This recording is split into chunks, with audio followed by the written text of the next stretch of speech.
इसे आप पहचानते हैं, अलिफ है। अलिफ के नीचे ये जो छोटा सा निशान है, तिरछा सा निशान है, इसे ज़ेर कहते हैं। यही निशान जब ऊपर होता है तो ज़बर कहलाता है, नीचे होता है, किसी अक्षर के नीचे होता है तो ज़ेर कहलाता है। तो अलिफ के नीचे जब ये निशान है तो इसकी आवाज़ होगी ई।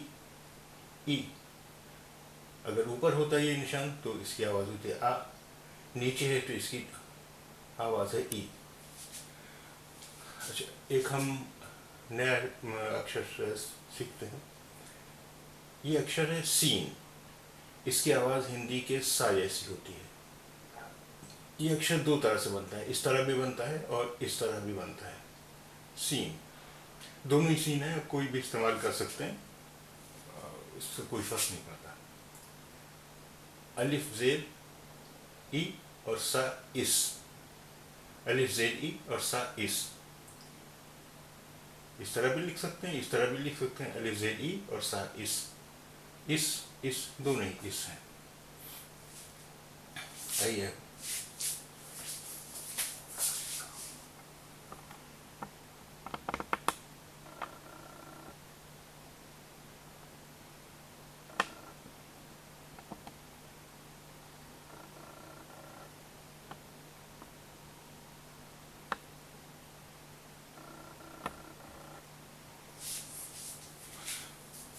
इसे पढ़ें। अलिफ पेश उ सा उस, अलिफ मद आ सा आस, अलिफ पेश उ दाल अलिफ दा और सा दास, उदास उदास। इस तरह से सीन भी लिख सकते हैं, इस तरह सीन लिख सकते हैं। उस आस उदास, उस आस उदास।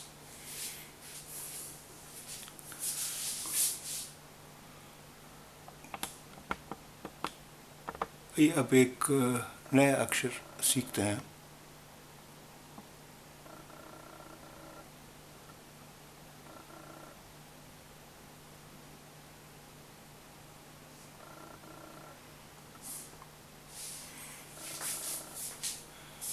ये नया अक्षर है लाम। इस तरह बनाएंगे लाम, यानी ऊपर से सीधी लकीर आई और फिर ये यहाँ से घूम गई, लाम। इसकी आवाज़ हिंदी के ला जैसी होती है, हिंदी के ला जैसी होती है, लाम। देखिए, अलिफ ज़ेर का उच्चारण होता है ई, और दाल ज़ेर का हो जाएगा दी। वाव के नीचे ज़ेर है तो हो जाएगा वी, रे के नीचे ज़ेर है तो हो जाएगा री।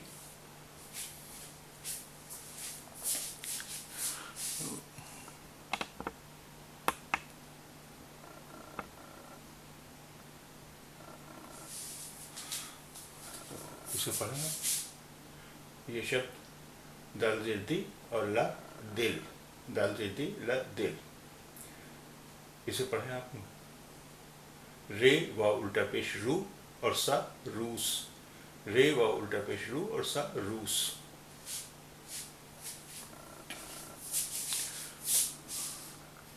आज के लिए इतना ही।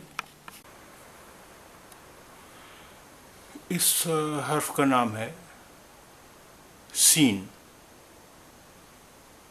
और इसकी आवाज़ हिंदी के सा की तरह होती है। सीन की आवाज़ हिंदी के सा की तरह होती है।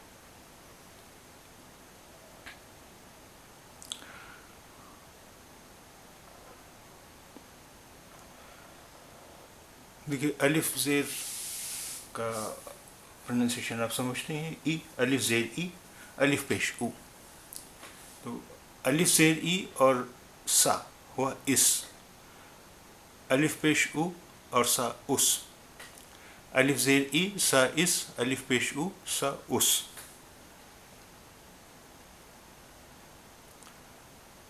अलिफ मद आ सीन आस, अलिफ मद आ की आवाज़ होती है आ, अलिफ मद आ सीन आस। अलिफ पेश उ दाल अलिफ दा और सा दास, उदास, الف پیش او، دال الف دا، اور سا داس اداس.